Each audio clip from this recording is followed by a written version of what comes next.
em Mateus capítulo 18. Te convido então a abrir a palavra do Senhor no livro de Mateus.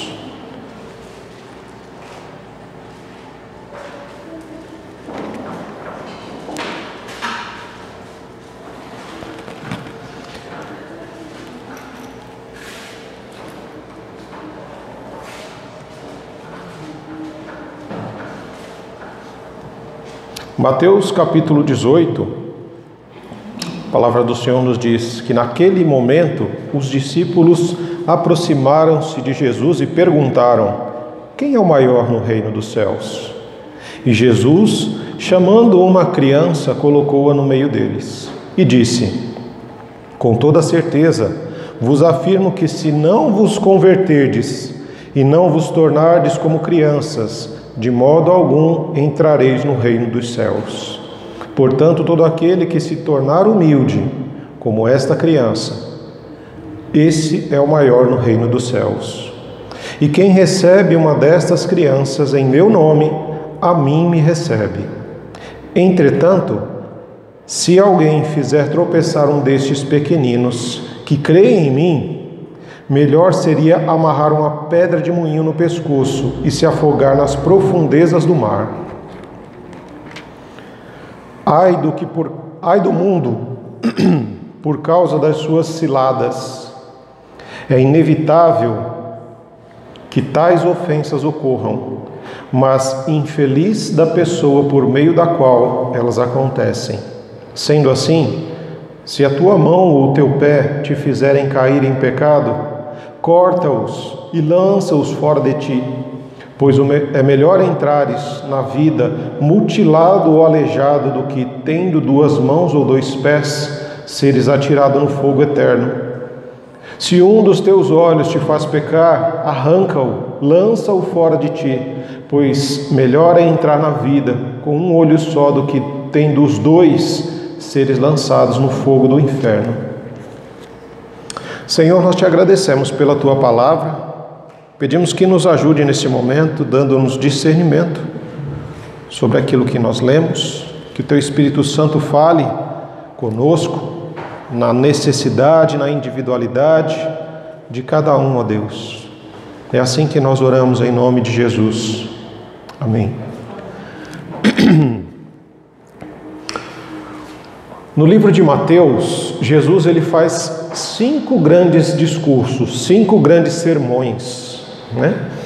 E este sermão, que se encontra no capítulo 18, do verso 1 ao 35, é o 4º sermão de Jesus. É o último sermão antes de Jesus entrar em Jerusalém. Lembre-se, Jesus foi ao Monte da Transfiguração, e ali ele teve um encontro com o Pai, que confirmou a ele o seu ministério, o seu chamado, o seu propósito.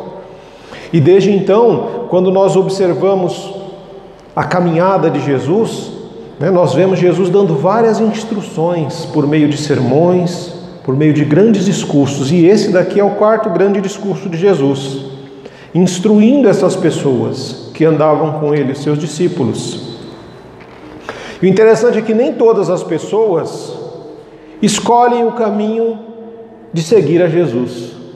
Uma boa parte diz: olha, muito obrigado, mas não quero, isso não é para mim. Mas nós temos outras pessoas que resolvem escolher o caminho do discipulado, o caminho que segue Jesus, que realmente paga o preço. E essas pessoas que escolhem seguir a Jesus, elas não têm vida fácil. Essas pessoas enfrentam dificuldades e lutas internas no que diz respeito aos seus sentimentos, às suas vontades, aos seus desejos, e lutas externas no que diz respeito aos seus relacionamentos, a forma como ela se relaciona com as pessoas, com a sua família, com as pessoas do seu trabalho. E também, quando nós olhamos as orientações de Jesus, essas pessoas que escolhem seguir Jesus também enfrentam problemas internos dentro da igreja, no meio dos irmãos, junto com os irmãos, no momento de comunhão, e também externos, no que diz respeito ao mundo. Porque quando nós resolvemos seguir Jesus, nós precisamos estabelecer realmente limites. Se eu vou seguir a Jesus, eu tenho que seguir algumas regras, algumas orientações que me são dadas pela palavra de Deus. Não importa se o mundo faz diferente, se as pessoas do mundo agem de outra forma. O que é importante para mim, que decidi seguir a Jesus, seguir as orientações de Cristo. Então, diante desse quadro, que nós enfrentamos, porque as pessoas olham para nós e falam assim: vocês são loucos. O que vocês estão fazendo aqui na igreja, num feriado prolongado, com sol e tal? Por que você não foi viajar, não foi fazer outras coisas da vida? Não, nós escolhemos estar aqui. É a nossa opção. Como uma resposta ao amor de Deus por nós, nós estamos aqui para louvar, para adorar, para celebrar Cristo. Dessa forma, então, surge uma grande questão para nós. Quais são os maiores problemas daqueles que escolhem seguir a Jesus? Você já parou para pensar nisso? Quais são os maiores problemas das pessoas que resolvem escolher, que escolhem seguir a Jesus? Este sermão dado por Jesus no capítulo 18, nós poderíamos dizer que ele seria a vida no reino. Quais as dificuldades que nós enfrentamos quando decidimos pela vida do reino de Deus? Quando decidimos seguir o caminho de Cristo. E aí, mediante este texto, o Senhor, hoje eu quero trazer com vocês apenas 2 destaques desse capítulo 18, os 2 primeiros destaques aqui. 2 grandes dificuldades, 2 grandes problemas que aqueles que escolhem seguir a Jesus devem enfrentar. O primeiro deles é a conversão da mentalidade. Esse é o primeiro grande desafio, dificuldade que as pessoas que escolhem seguir a Jesus vão enfrentar, a conversão da mentalidade. Como assim, pastor, a conversão da mentalidade? Pensa comigo. Se você olhar no capítulo 17, lá no verso 22, a palavra diz assim: ao se reunirem na Galileia, compartilhou com eles dizendo: o Filho do Homem está prestes a ser entregue nas mãos dos homens. Eles o matarão, mas no 3º dia ele será ressuscitado. E então uma profunda tristeza abalou os discípulos. Um pouquinho antes desse encontro, desta reunião aqui, Jesus havia dito a eles: olha, o Filho do Homem vai ser entregue nas mãos dos homens e os homens vão matá-lo, vão crucificá-lo. Jesus estava falando do seu martírio, estava falando da sua crucificação, compartilhando algo que estava no seu coração e um propósito de Deus para a sua vida com os seus discípulos, aqueles que caminhavam com ele. Então o Senhor compartilha algo que estava no seu coração, porque isso iria diretamente tocar a vida dessas pessoas que estavam com Jesus. A morte, a crucificação e a morte de Jesus iria tocar diretamente na vida dos discípulos. E naquele momento em que Jesus compartilhou, eles sentiram grande tristeza. E aí, nós temos esse texto que nós lemos, do capítulo 18, essa passagem que nós lemos do verso 1 ao verso 9, nós encontramos também em Marcos, no capítulo 9, e em Lucas, no capítulo 9. Marcos, capítulo 9, 33 até o 37, do 42 ao 26, e em Lucas, no capítulo 9, do verso 46 ao 48. Por que eu compartilhei isso com vocês? Porque é interessante quando a gente pega textos que falam da mesma coisa, da mesma história, só que a partir de ângulos diferentes. Por quê? O Mateus, ele diz para nós que os discípulos perguntaram para Jesus. Marcos diz que eles conversaram entre si. E ninguém foi perguntar para Jesus. E Lucas diz que eles conversaram entre si, e aí quando chegaram a esse momento da reunião, onde eles se reuniram na casa de Pedro, o Senhor sabia o que estava no íntimo dos seus discípulos. O Senhor sonda, mente e coração. Ele sabia o que estava incomodando o coração daqueles discípulos. Algo não estava normal. Alguma coisa estava incomodando o coração, a mente daqueles discípulos. E o que seria? O que será que estava na mente daqueles discípulos? depois de terem recebido o compartilhamento de Jesus sobre a sua própria crucificação, né? Jesus seria crucificado. Se você, meu irmão, minha irmã, meu discípulo de Jesus, estivéssemos com Cristo, andando com Ele, e aí Ele compartilhasse conosco, falasse assim: meus irmãos, está chegando o tempo em que eu vou ser entregue nas mãos dos judeus, os judeus vão me julgar, vão me entregar nas mãos dos romanos, os romanos vão me condenar, eu vou ser humilhado, açoitado, xingado, pendurado numa cruz e serei morto. O que é que vai tomar a sua mente nessa hora se Jesus compartilhasse isso? Você já parou para pensar? Porque hoje a gente olha isso, a gente fala, a gente já conhece a história, né? Mas eles estavam vivendo esse momento com Cristo. Cristo tinha acabado de compartilhar isso com eles. E aí o Senhor, Ele observa, Ele sabe que alguma coisa não está normal. Ele sabe que tem alguma coisa que está tirando a paz desses discípulos, né? Enquanto eles estão ali reunidos na casa de Pedro,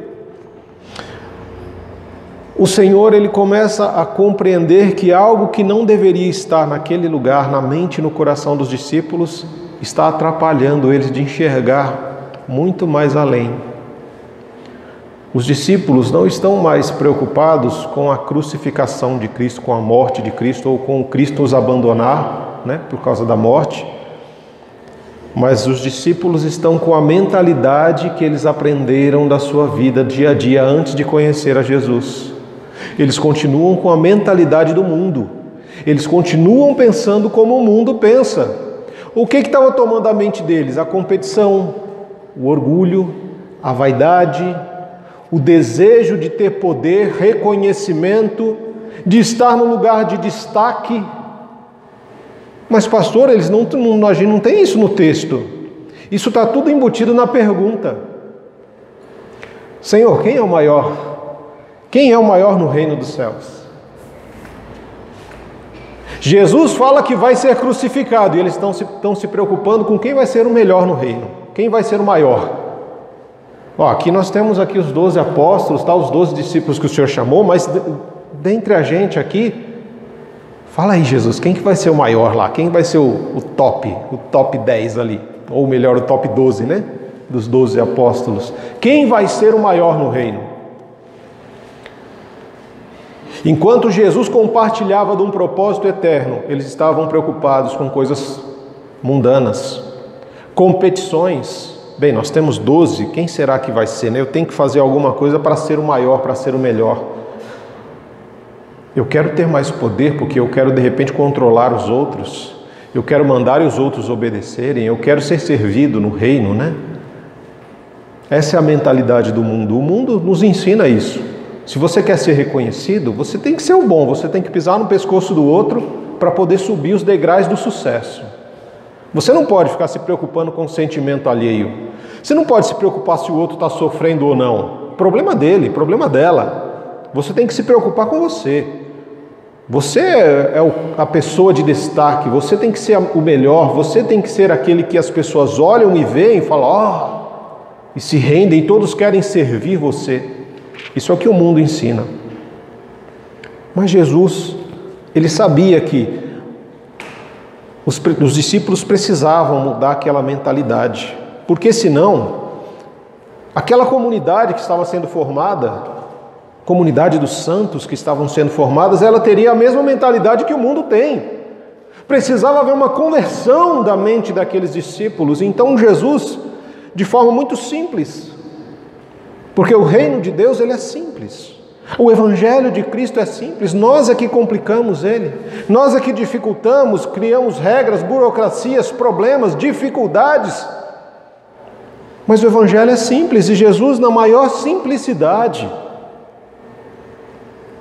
Ele chama uma criança para o meio dos discípulos.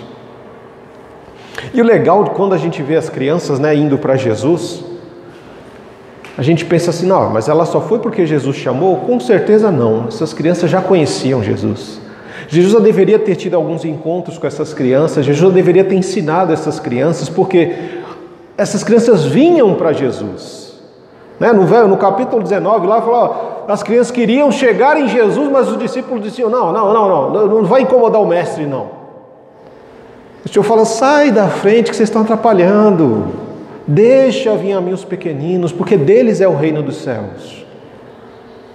Jesus já tinha falado, já tinha ministrado ao coração dessas crianças. E quando Jesus traz uma criança, a gente pensa, não, ele vai dar aquele ensino porque a criança ela é inocente, ela é pura. Não é nada disso, não. A criança é pecadora tanto quanto eu e você. Porque a palavra nos diz que nós já fomos concebidos em pecado, porque a semente do homem, ela já é pecadora. Então, dois pecadores não podem gerar um santo. Então, assim, a criança, ela também precisa de conversão, ela precisa de Jesus.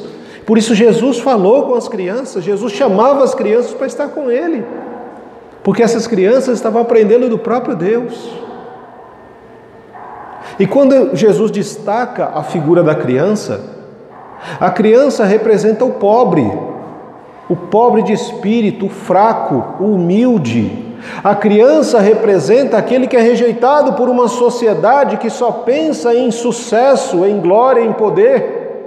A criança é rejeitada porque ela não dá lucro. E já nos tempos de Jesus, a criança ela não era contada entre o povo. A criança só passava a ser contada a partir de 12 anos, quando o menino era considerado ali um homem. Fez 12 anos, tem um ritual de passagem onde essa criança agora já não é mais criança, agora ele é um homem. Não tem esse negócio de adolescente, pré-adolescente, adolescente, jovem, não. A questão ali, você até 12 anos você é uma criança. Entre aspas, você não presta para nada, porque você não dá lucro para a sociedade, você não trabalha. E aquele que também não trabalha, dificilmente aquelas crianças tinham expressões de amor e de carinho dos seus próprios pais. Elas não eram bem tratadas pelos pais, nem pelos vizinhos, nem pela comunidade. Elas eram olhadas com desdém. Essa era a realidade da criança naquela época. Hoje a criança é quase um Deus, né? A gente vai de dois extremos. De um extremo em que a criança é rejeitada para um extremo em que ela é quase um Deus. Ela manda nos pais, ela manda na casa, ela manda o pai ajoelhar, a mãe ajoelhar, vocês têm que fazer a minha vontade, o meu querer. E os pais se perderam nesse meio tempo. Esqueceram-se que amar o outro não é você deixar o outro fazer tudo o que ele quer, mas é estabelecer limites para a preservação da sua vida, para um crescimento saudável, podar quando necessário, para que não se desgaste demais, para que não dê ervas daninhas. É necessário cuidar desse jardim chamado criança. E então Jesus chama essa criança, coloca ela em destaque no meio dos discípulos e fala para eles muito claramente: se vocês não se converterem, se vocês não se tornarem como essa criança, vocês não vão entrar no reino dos céus. Vocês precisam converter essa mente de vocês. Porque Jesus estava nos mostrando que o Pai ele está interessado em ter um relacionamento comigo, com você, como um relacionamento de pai e filho. Ele não quer ter um relacionamento de patrão e empregado. Ele não quer ter um relacionamento de presidente e diretor ou gerente de empresa, onde você vai machucando os outros para alcançar graus maiores. Não. Jesus está dizendo: olha, tem um pai que quer ter um relacionamento com você, mas você precisa ser filho, você precisa ser filha. E esse relacionamento é um relacionamento de amor, de intimidade, de interesse, de cuidado. Você não pode ficar com essa mentalidade mundana de competição, de ter, de possuir. Porque nós somos assim, né? Você já parou para pensar? Quando a gente é criança, quando nós somos crianças, né? Os nossos pais dizem: não, você tem que crescer, né? Você tem que ser adulto, você tem que virar adulto. E nessa questão de virar adulto, né, vão se deixando para trás todas as coisas de criança, tudo. E aí a gente aprende a falar, né? Aprende a sentar, aprende a andar. Aí eu já não preciso mais da mão, não quero mais segurar a mão, porque agora eu já sei andar sozinho, né? Criança é assim. Enquanto ela não consegue se equilibrar, ela pede para dar a mão. Quando ela consegue ficar parada sozinha e consegue dar 3 passinhos, ela não quer mais a sua mão. Me deixa que agora eu já consigo andar. E aí vai crescendo, agora eu já sei falar, então agora eu não preciso de você falar por mim, eu consigo falar. E aí fala o que deve e o que não deve, né? Ela não tem muito filtro. É a sinceridade da criança. E à medida que o tempo vai passando, ela vai conhecendo novos mundos, vai conquistando novos mundos. Né? Porque o momento, vivo dentro de casa, depois já sei que tem amigos, tem gente fora da minha casa, tem outras crianças. Então eu já começo a conhecer outros lares, outras famílias, começo a conhecer a escola, e à medida que eu vou conhecendo mais uma escola, um jardim, um pré, um fundamental 1, fundamental 2, médio, faculdade, e aí eu alcancei o grau em que eu já não preciso mais de vocês, pais. Agora eu posso cuidar da minha própria vida. Eu já sei andar, eu já sei falar, eu já tenho uma profissão, eu já não preciso mais dos seus conselhos, agora eu tomo as minhas decisões. E se esquece daquele relacionamento de amor e de cuidado que existia enquanto existia uma criança dentro dela. E é isso que nós vamos perdendo à medida que nós vamos também crescendo. Nós vamos perdendo esse desejo de intimidade com o Pai, o Senhor, porque nos achamos melhores. Procuramos saber quem vai ser o maior no reino, porque agora eu já sei falar, eu já tenho uma profissão, eu já sei, né? Eu não preciso mais pegar na sua mão, eu já sei andar sozinho. E quantos de nós caímos e quebramos a cara porque não queremos mais segurar na mão do Pai? Não queremos mais a direção do Pai, porque nos achamos independentes. E o Senhor vem nos lembrar que, olha, você que escolheu fazer parte do reino, você precisa desenvolver as habilidades que lhes foram dadas. Né? É como num jogo. Quando as crianças jogam, né, a gente vê que o jogo ele tem várias fases. Você começa um jogo com algumas habilidades, e à medida que você vai crescendo no jogo, vai avançando das fases do jogo, você vai adquirindo novas habilidades. Você não perde as habilidades antigas. Você vai usando as antigas e vai adquirindo novas. Então, quando o Senhor fala para nós, olha, você precisa se tornar como uma criança, porque a gente perdeu as habilidades iniciais. Nós perdemos o desejo de falar com o Pai no momento da oração. Nós perdemos o desejo de buscar a orientação do Pai quando a gente tem que tomar uma decisão para a nossa vida. Porque a gente agora acha que é independente, que nós já sabemos tudo, que nós podemos todas as coisas. Então a gente vai deixando para trás habilidades que não eram para ser deixadas. Paulo, quando a gente olha ele lá em 1 Coríntios 13, ele fala, olha, quando eu era menino, eu pensava como menino, eu falava como menino, eu raciocinava como menino. Mas quando eu me tornei homem, eu deixei para trás as coisas de menino. Ou seja, eu já não tenho mais que falar como uma criança. Você já parou para pensar? A gente com essa idade, a gente fala assim, eu não sei o que fazer. Não cabe, né? Por quê? Porque não somos mais crianças. Essa fala de criança, ela deve ser guardada para criança. O raciocínio da criança tem que ser guardada para criança, porque agora já não somos mais crianças. Nós precisamos desenvolver a mente de Cristo em nós. Nós precisamos desenvolver o raciocínio de Cristo. Nós precisamos desenvolver a fala de Cristo em nós. Mas nós não podemos perder de jeito nenhum a fé e a esperança da criança, que sempre espera o melhor do outro, que sempre espera do Pai a direção para a sua vida, que sempre busca o conselho dos pais para tomar decisões. E aí, quando nós andamos um pouquinho no texto, né? Essa é a primeira parte que fala a respeito dessa mentalidade. A mentalidade. E é interessante que quando nós olhamos Jesus lá no verso 6, ele vai falar assim, ó, entretanto, se alguém fizer tropeçar um desses pequeninos que creem em mim, aí você fala, poxa, pequeninos? Esses pequeninos, agora, quem são os pequeninos? Ele não está mais falando da criança. Aqui ele já está falando dos seus discípulos.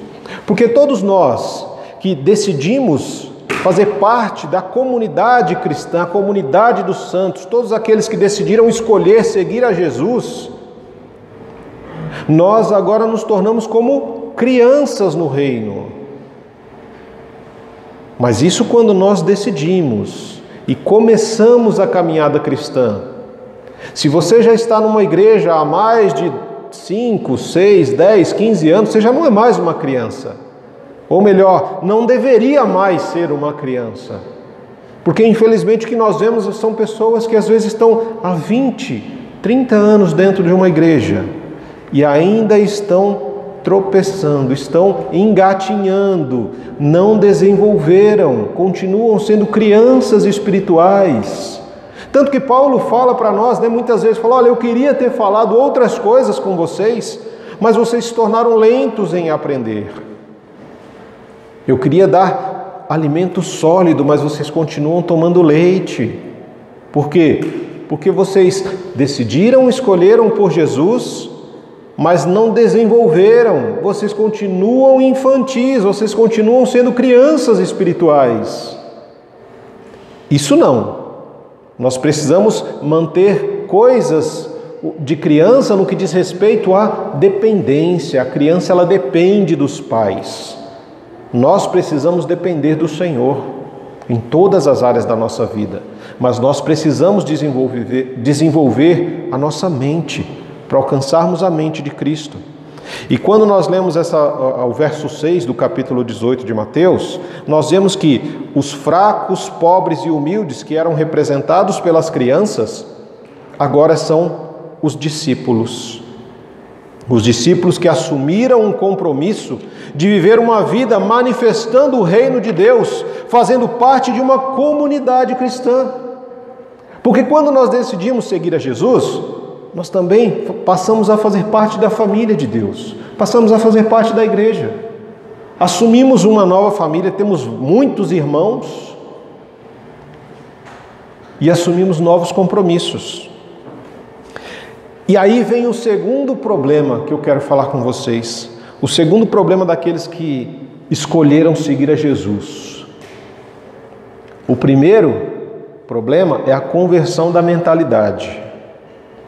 Deixar a mentalidade do mundo e passar a viver com a mentalidade de Cristo. Desenvolver a mentalidade de Cristo, os pensamentos, a fala de Cristo. O segundo é tomar cuidado com os escândalos. Com escândalo, pastor? Sim. Temos que tomar cuidado com os escândalos. E aí você pode, de repente, ficar se perguntando: como assim, pastor? Tomar cuidado com os escândalos. Você tem que pensar uma coisa: quando você escolheu seguir a Jesus, que ninguém te obrigou, ninguém obriga, nem o próprio Cristo nos obriga a segui-lo. Ele fala que é uma escolha sua. Você escolhe. Se você quiser vir após mim, negue-se a si mesmo, tome a sua cruz e siga-me. É uma condição, né? Você pode escolher, mas a partir do momento que você diz sim, aí você já não tem mais condição. Eu escolhi segui-lo. Ok, se você vai me seguir, então existem agora algumas regras que você precisa seguir. Negue-se a si mesmo, tome a sua cruz e siga-me. E além disso, nós temos orientações nos sermões que Cristo nos passou.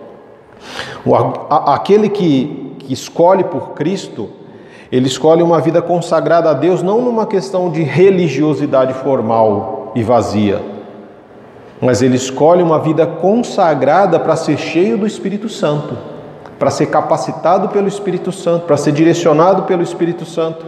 E tudo isso vai nos levar a zelar por uma conduta cristã, para que nós não venhamos a causar escândalo ou mau testemunho aos nossos irmãos.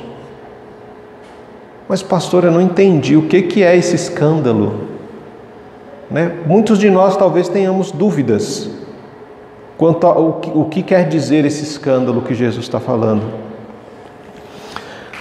O escândalo é quando você fala de justiça, mas você age de forma injusta com as pessoas.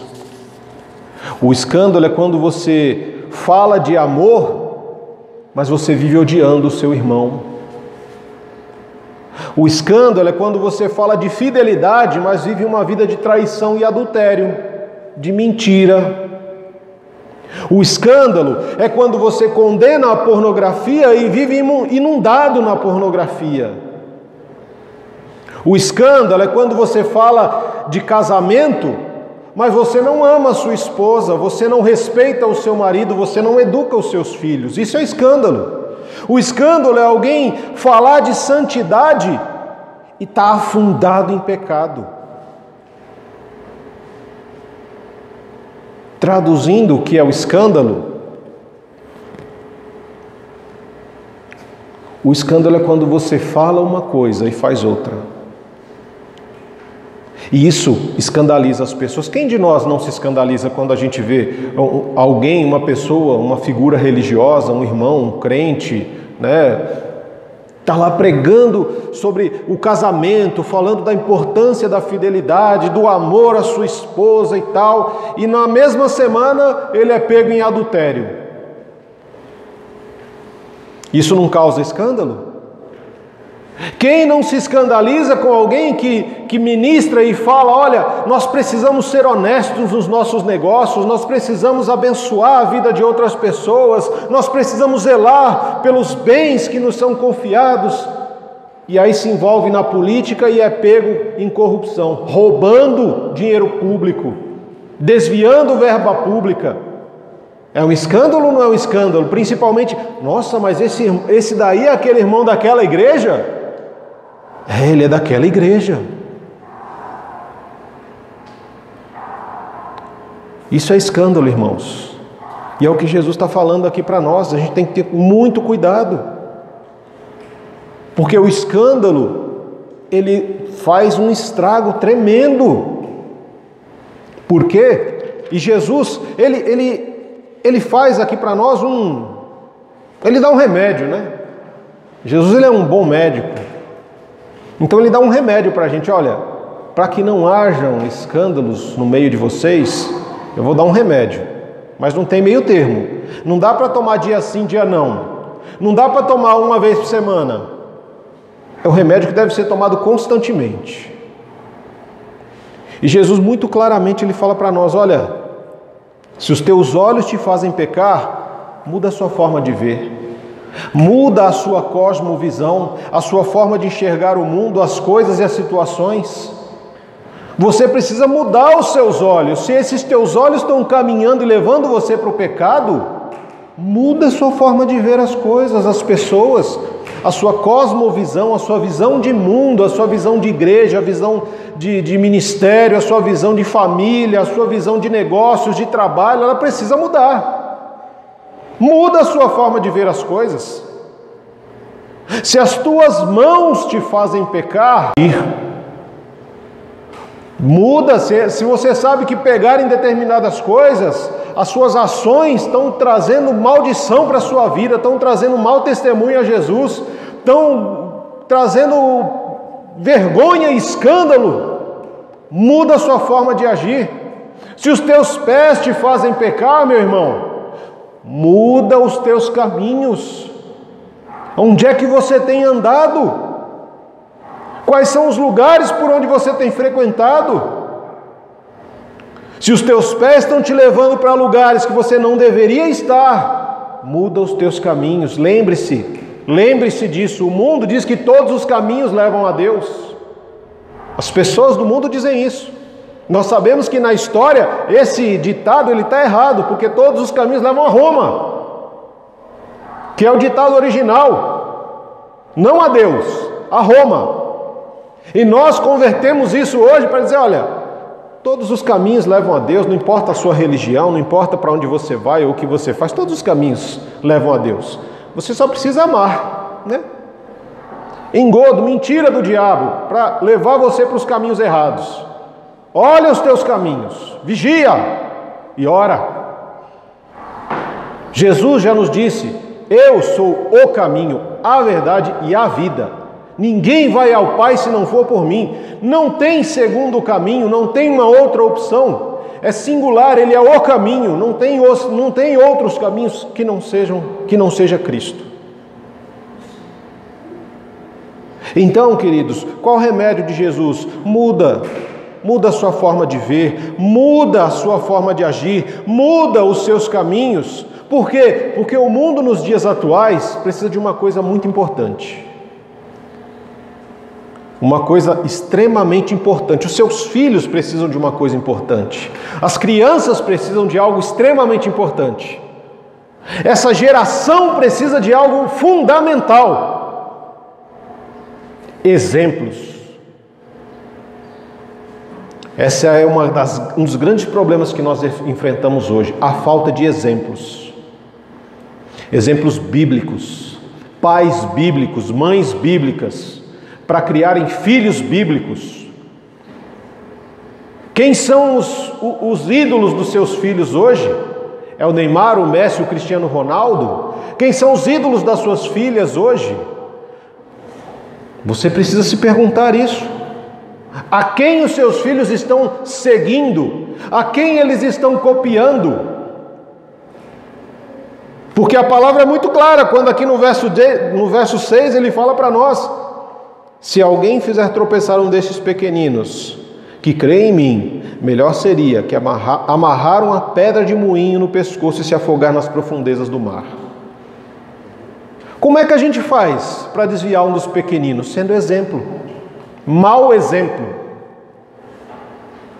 Um pai que dá mau exemplo para os seus filhos. Uma mãe que dá mau exemplo para os seus filhos. Filhos que encontram maus exemplos quando procuram fora de casa o que eles não encontram dentro de casa. Desviam-se. Por quê? Porque no mundo atual nós temos falta de exemplos. Pastor, mas por que a gente tem falta de exemplos? Se tem tanto crente no mundo aí, se no Brasil o número de cristãos, entre aspas, está aumentando assustadoramente. Porque uma coisa é você dizer que é cristão, outra coisa é você viver como cristão. Uma coisa é o que nós falamos e outra coisa é a forma como nós vivemos. Uma coisa é, faça o que eu falo, mas não faça o que eu faço. Isso é farisaísmo, isso é hipocrisia. E é isso que muitas crianças, que essa geração está enxergando. Pessoas que falam uma coisa, mas fazem outra. Uma vida que é dissociada da sua fala. E nós sabemos que nós aprendemos muito mais pelo que as pessoas fazem do que pelo que elas falam. É o exemplo de vida, é o exemplo da sua vida que vai tocar a vida de outro irmão, de outra pessoa. Porque o pequenino aqui é o seu irmão em Cristo. Você já parou para pensar nessas questões? O pequenino é o seu irmão em Cristo e ele precisa olhar em você. Ele precisa encontrar uma pessoa de caráter, uma pessoa de autoridade. A autoridade não é aquilo que a gente compra, a autoridade é aquilo que nós conquistamos com a nossa própria vida. Por isso que Jesus, quando ele ensinava, as pessoas ouviam. Nossa, você fala como quem tem autoridade, não como os fariseus. Porque os fariseus eles falavam, mas não faziam. Jesus não. Ele ensina aquilo que ele faz, ele mostra que ele faz. Qual é o nosso problema hoje? O problema é que a gente hoje não faz como o apóstolo Paulo. Paulo dizia aos irmãos: olha, sede meus imitadores como eu sou de Cristo. Quantos de nós falamos para as pessoas: sejam meus imitadores porque eu sou imitador de Cristo? E se a gente orienta o irmão a fazer isso, pastor, isso é arrogância. Isso é orgulho, pastor, isso é vaidade. Eu estou me achando melhor que os outros? Não. Se fosse assim, Paulo também seria. Mas ele falou: não que eu já tenha alcançado o motivo para o qual eu fui salvo, mas eu prossigo para o alvo, que é Cristo. Eu estou andando e caminhando rumo a Cristo, eu enxergo Cristo. No meio do caminho eu vou escorregar? Vou. Eu vou cair? Vou. Mas os meus olhos continuam em Cristo. Eu levanto e continuo firme no Senhor. Agora nós, nos dias atuais, olha, não olha para mim não, irmão, porque eu sou falho, eu sou pecador. Olha para Jesus. Você está fugindo da sua responsabilidade como cristão. Você foi chamado para ser igual a Cristo. Você foi chamado para viver a vida de Cristo. E Paulo diz muito claramente, olha, já não sou eu quem vive, mas é Cristo quem vive em mim, porque ele entendeu o chamado. Ele entendeu que precisava haver uma mudança da sua mentalidade. Ele entendeu que ele precisava deixar de dar escândalos com a sua vida. Mas a sua vida deveria ser um exemplo para todos aqueles que escolhessem formar a comunidade cristã, a comunidade dos santos. Caráter, meus irmãos, é uma coisa que a gente não compra. Caráter é algo que é construído num relacionamento com Cristo. Caráter, sabe o que é caráter, né? Na história, caráter, ele antigamente era o nome do instrumento que você usava para marcar madeira, marcar pedra, né? Era o instrumento. É parecido uma picareta, né? Não picareta, mas aqueles ponteiros que marcam hoje, né? Marcou, conforme ele ia marcando ali na madeira, marcando no solo, o instrumento era chamado de caráter. À medida que o tempo foi passando, a marca se chama caráter. Tanto que quando nós tivemos o surgimento da imprensa, né, as letras que eram marcadas na folha eram chamadas de caracteres. A vida do cristão, ela é a marca do caráter de Deus. A palavra do Senhor tem que estar marcada na sua vida, nos seus atos, nos seus pensamentos, nas suas palavras. Então, quando nós olhamos isso aqui, o Senhor ele nos adverte sobre dois grandes problemas que as pessoas que decidem seguir a Cristo vão enfrentar. Primeiro, é a mudança de mentalidade. Deixar de pensar como o mundo, deixar de fazer as coisas como o mundo faz e passar a buscar a mente de Cristo. Se você buscar uma mente convertida pelo poder do Evangelho, essa mente vai resultar numa cosmovisão transformada, numa visão de mundo transformada. A sua forma de ver o mundo, as pessoas, as coisas vai ser transformada porque a sua mente foi convertida pelo poder do Evangelho. Essa mente convertida pelo poder do Evangelho vai fazer com que você mude a sua forma de ver, a sua cosmovisão vai ser diferente, a sua forma de agir, suas mãos, a sua atitude vai ser diferente, a sua forma de caminhar, os seus caminhos vão ser outros. E você vai ser exemplo para as pessoas ao seu redor. Nós precisamos desesperadamente dessa transformação, dessa conversão de mentalidade para parar de dar escândalos, porque uma das coisas que o mundo mais gosta é de ver a igreja cristã dando escândalos. O mundo se diverte com isso, o diabo ele adora esse tipo de coisa, é ver crente dando escândalo, porque roubou, porque mentiu, porque adulterou, porque enganou, porque foi pego em pornografia, porque matou o esposo, porque mentiu junto com filhos. O mundo se deleita nessas coisas, porque desviou verba da igreja, desviou verba pública.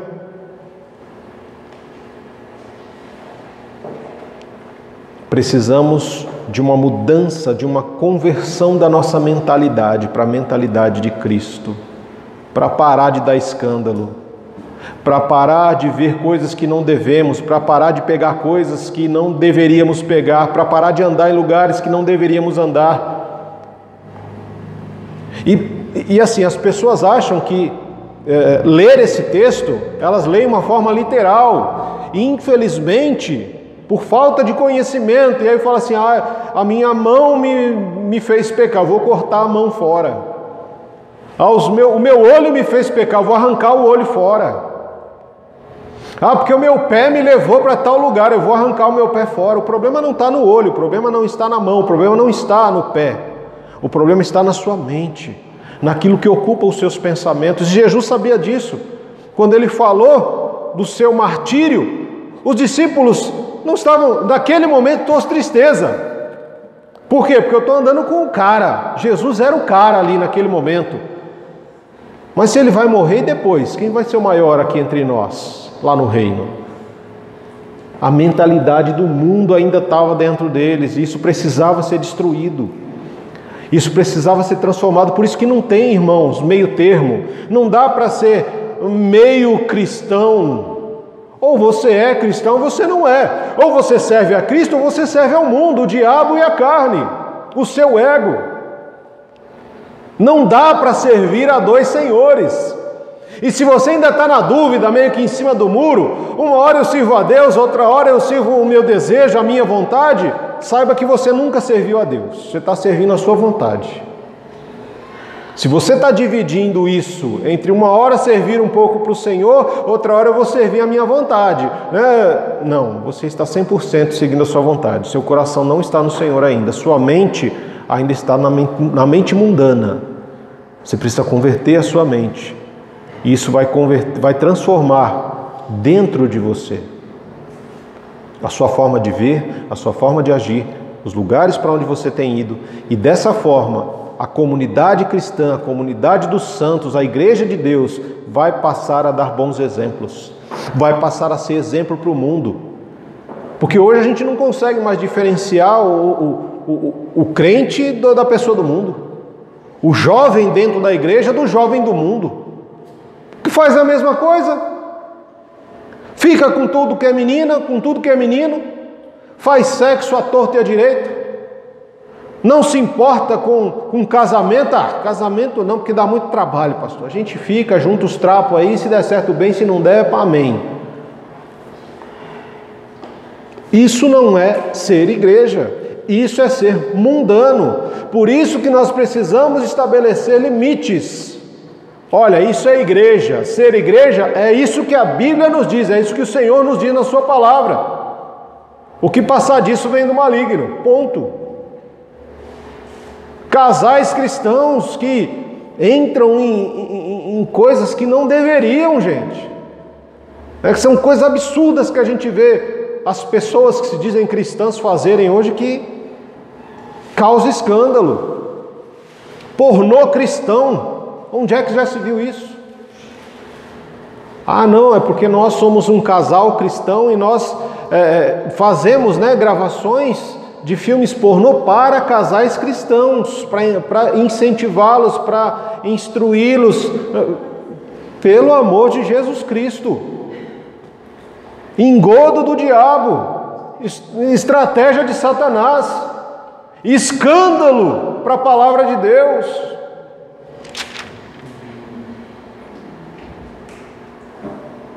Precisamos realmente e desesperadamente voltar e mergulhar nas Escrituras. Voltar a termos vida de oração. Porque nós hoje, a igreja cristã é uma igreja que não ora. É uma igreja que não se debruça na palavra, que não quer saber da palavra, quer saber de movimento. Quer saber de oba-oba. É a oração que vai nos levar de volta àquilo que nós deveríamos não ter perdido, A criança. É a oração que vai nos levar de volta àquele diálogo com o Pai, a dependência com o Pai. Eu queria te perguntar nessa manhã, o que tem ocupado a sua mente? Porque esse período de pandemia é um período ótimo para ficar com a mente vazia. E a mente vazia a gente sabe o que é, É um lugar maravilhoso para o inimigo trabalhar. O que é que tem ocupado a sua mente? O que tem tomado o tempo, seus pensamentos? Você tem desenvolvido a mentalidade de Cristo, a mente de Cristo tem crescido em você?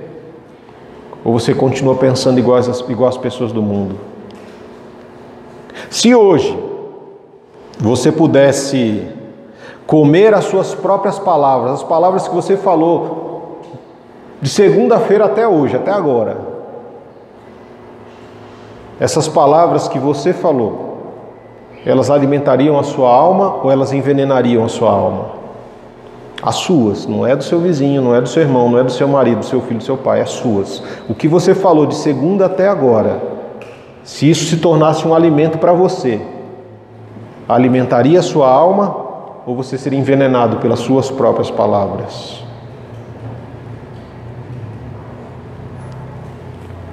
Sua vida, ela tem sido um motivo de escândalo ou tem sido exemplo para as pessoas que estão ao seu redor?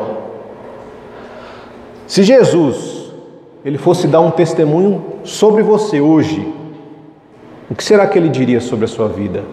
Sobre quem você é e o que você faz? Será que seria escândalo ou seria testemunho, como ele deu de Noé, deu de Jó? Qual seria o testemunho de Cristo sobre a sua vida? Coisas para a gente pensar, refletir. E se não estivermos adequados à mentalidade de Cristo e a nossa vida estiver dando escândalo, a gente precisa mudar. Desesperadamente, rapidamente. Por isso eu te convido nessa hora a orarmos juntos. Curva a sua cabeça, fale com o Senhor nessa hora. Senhor Jesus, somos gratos pelo privilégio que o Senhor nos dá de nos reunirmos nesta manhã em Teu nome, por Tua causa, na comunidade dos santos, ó Deus, para louvar, para adorar o Teu santo nome, para termos comunhão com os nossos irmãos. E diante da exposição da Tua palavra, desse sermão, ó Deus, que o Senhor traz ao nosso coração em pleno século 21, nós queremos colocar nossa vida diante dessa palavra, Pai. A nossa mente, aquilo que tem ocupado o nosso pensamento, que tem tomado espaço no nosso coração, que tem tomado tempo na nossa agenda, Senhor. Se temos sido preguiçosos espiritualmente, mentalmente, se não temos orado, se não temos estudado a Tua palavra, se a nossa mente tem se enchido de coisas, ó Senhor, que estão fazendo com que a gente pense como o mundo, como as pessoas do mundo que não conhecem ao Senhor pensam, ó Deus, tem misericórdia de nós. Senhor, se os nossos olhos estão em lugares que não deveriam, se as nossas mãos estão agindo como não deveriam, se os nossos pés estão nos conduzindo a lugares que nós não deveríamos estar, que o Teu Espírito Santo ele nos revele nessa manhã, Senhor. Que nós não venhamos a endurecer o coração diante do Teu Espírito, diante da Tua palavra, que não venhamos a encontrar desculpas, que não venhamos a inventar desculpas, Senhor, mas que nós venhamos a reconhecer os nossos erros, as nossas falhas, que a nossa mente, Senhor, ela seja a mente de Cristo, que nós possamos pensar como o Senhor, que nós possamos ter uma transformação na nossa forma de ver, de agir e de caminhar, que a nossa vida seja um exemplo, porque é para isso que o Senhor nos chamou. Nós precisamos nos alimentar de Cristo para mostrar Cristo às pessoas. As pessoas precisam ver Jesus em nós. E se elas não estão vendo Jesus em nós, se olham para a minha vida e veem um Maurício, Senhor, tem misericórdia de mim. Me ajuda, Senhor, a matar o meu eu, a matar o meu ego, para que a vida do Senhor habite plenamente em mim, Senhor. Para que Cristo possa ser visto na minha vida, na vida dos meus irmãos. Para que nós possamos ser exemplos para essa geração. E assim como grandes homens da história já disseram, Senhor, ó Pai, dá-nos pessoas cheias do Teu Santo Espírito para que possamos revolucionar esta geração, para que possamos marcar, ó Deus, para que possamos deixar o caráter de Cristo marcado na vida de pessoas, ó Pai. Em nome de Jesus, dá-nos a autoridade do alto para falar da Tua palavra com poder, com autoridade, com o caráter de Cristo, Senhor. Em nome de Jesus, que a nossa carnalidade, a nossa mundanidade caia por terra em nome de Jesus e que toda a ação do inferno, de Satanás, caia por terra nas nossas famílias, ó Deus. Que em nome de Jesus haja uma geração totalmente tocada, transformada, convertida ao Teu Evangelho, Senhor. Uma geração que louve e que adore ao Senhor não só com seus lábios, mas com o seu coração. Que em nome de Jesus, no secreto do seu quarto, eles busquem intimidade contigo, busquem uma mentalidade convertida, olhos transformados, corações totalmente ensináveis da tua palavra, Senhor. Deus Todo-Poderoso, nós cremos no poder do teu Santo Espírito, ó Pai. Nós cremos na ação poderosa e transformadora dele em nossas vidas. Em nome de Jesus, Deus, derruba todas as barreiras que nós pudermos ter construídos para impedir, ó Deus, o agir do Senhor em nós e através de nós. Que todas as nossas barreiras caiam por terra, que toda e qualquer ação do inimigo caia por terra, Senhor. Que nós sejamos tocados para tocar vidas. Que o amor de Deus, que a graça de Cristo Jesus e as consolações, a comunhão do Espírito Santo inunde a minha vida, inunde a vida dos meus irmãos, inunde esta igreja, inunde a todos que nos ouvem neste dia, Senhor, para que em nome de Jesus nós possamos viver uma vida realmente manifestando o reino de Deus nesta terra, anunciando a volta de Jesus, para a glória, para a honra e para o louvor do teu santo nome. É assim, amado e querido Deus, que nós oramos no nome santo de Jesus. Amém. Amém e amém. Que Deus nos abençoe, que Deus nos guarde, que a sua palavra transborde em nossas vidas, em nossa mente e nosso coração, para que o Senhor seja realmente glorificado em tudo o que nós fizermos. Vão em paz, que Deus nos abençoe em nome de Jesus.